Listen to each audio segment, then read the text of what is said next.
আসসালামু আলাইকুম বন্ধুরা, দেখতে পাচ্ছেন এখানে হাজার হাজার অটোরিকশা চালক ঢাকা উত্তর সিটি কর্পোরেশনের সামনে সমবেত হয়েছে।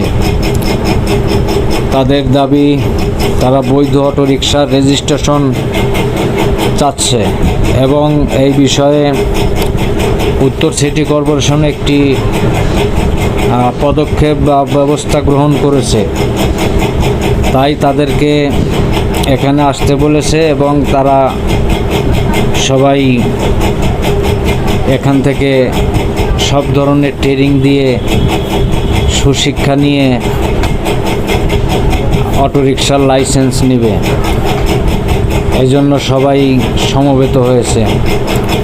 সবাই দোয়া করবেন তারা যেন তাদের স্বকর্মসংস্থান খুঁজে পায়। আমি এর একটু স্থির চিত্র আপনাদের সামনে তুলে ধরলাম। সবাই ভালো থাকুন, সুস্থ থাকুন। আল্লাহ হাফেজ।